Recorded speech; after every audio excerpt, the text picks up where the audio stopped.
Tanda-tanda manusia telah dikuasai oleh setan. Setannya sangat halus sekali.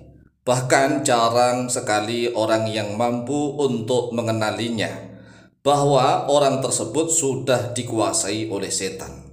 Karena ini tidak seperti orang kesurupan, tidak seperti orang yang kesetanan, tidak seperti orang yang kejinan, tidak seperti orang yang terkena santet, sihir, teluh, guna-guna, gendam. Tidak seperti itu. Ini kelihatannya sangat lembut sekali. Orangnya sehat walafiat, waras, waras sehat walafiat. Otak dan pikirannya juga sehat walafiat. Tetapi dia ini telah dikuasai oleh setan. Oleh sebab itulah, wahai saudaraku kaum muslimin wal muslimat rahimakumullah, mari kita berhati-hati. Lalu bagaimana sih ciri-ciri atau tanda-tanda seorang manusia telah dikuasai oleh setan sepenuhnya? Perhatikan, tanda-tanda manusia sudah dikuasai setan, bahkan oleh setan yang paling sakti. Kalau setan paling sakti itu cara menguasai manusia sangat halus sekali, sampai-sampai tidak bisa dikenali oleh siapapun kecuali orang-orang yang ma'rifatullah, orang-orang yang ma'rifat kepada Allah Azza wa Jalla. Kalau dikenali oleh ustadz-ustadz, oleh dukun-dukun begitu, ya gampang, itu seperti kesurupan, seperti orang yang kejinan, seperti orang yang kesambet dalam bahasa Jawanya, seperti orang yang kena santet atau teluh atau guna-guna atau gendam. Itu kan kelihatan. Itu gampang sekali untuk mengobatinya. Sedangkan kalau ada manusia yang sudah dikuasai oleh setan paling sakti, ini sangat sulit untuk mengobatinya. Tanda-tanda atau ciri-cirinya yang pertama, tubuhnya waras, sehat walafiat. Ini normal ya. Kemudian yang kedua, otak dan pikirannya waras. Waras. Yang ketiga, makan dan minum juga normal. Ya normal seperti biasa itulah. Yang keempat, gairahnya normal, bahkan berlebih, terutama gairah yang bersifat keduniawian. Apa saja gairah tentang keduniawian itu, tentang harta benda, tentang kerja, mencari uang itu normal, bahkan berlebih. Gairah tentang makan minum berlebih. Gairah tentang senang-senang berlebih. Misalnya tentang laki-laki perempuan, gairahnya normal, bahkan berlebih. Kemudian yang kelima, tanda-tandanya tidak kejang seperti orang kesurupan, tidak kejang-kejang. Ya sehat biasalah, melakukan aktivitas biasa. Kemudian yang keenam nih, perhatikan. Ini yang keenam menjadi kunci pokok bahwa manusia itu sudah dikuasai oleh setan, yaitu tidak betah mengaji. Walaupun dia orang Islam itu kan sebenarnya frekuensinya itu kan mengaji. Karena Islam erat sekali dengan Al-Quran dan hadis, maka frekuensinya harusnya sama. Kalau frekuensinya sama, seharusnya betah. Tetapi mengapa nih kalau ada manusia tidak betah mengaji? Karena sudah dikuasai oleh setan.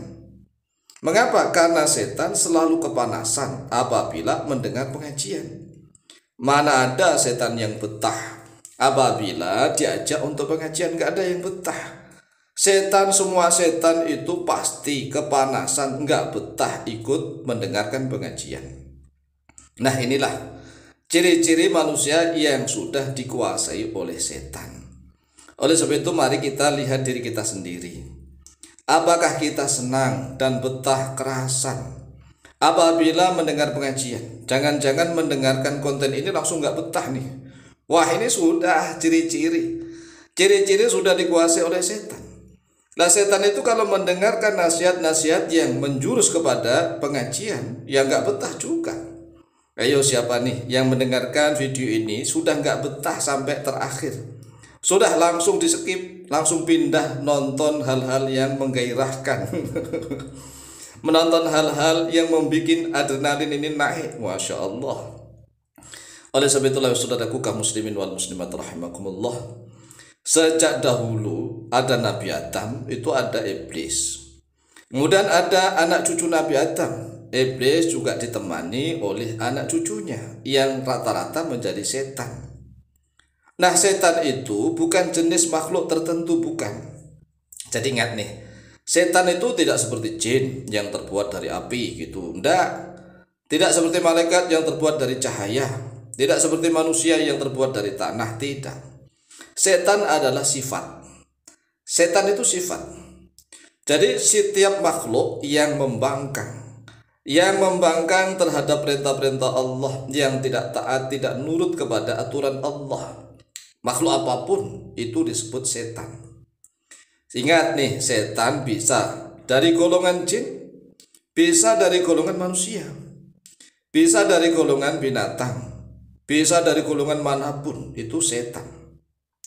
Makanya di dalam surat An-Nas kita diajari oleh Allah Azza wa Jalla, A'udzu billahi minasyaitonir rajim. Bismillahirrahmanirrahim.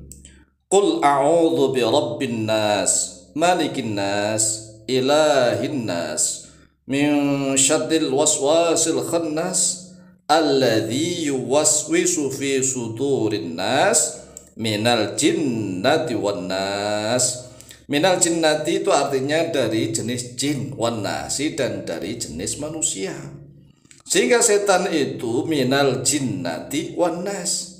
Setan rata-rata setan dari jenis bangsa jin dan dari jenis bangsa manusia.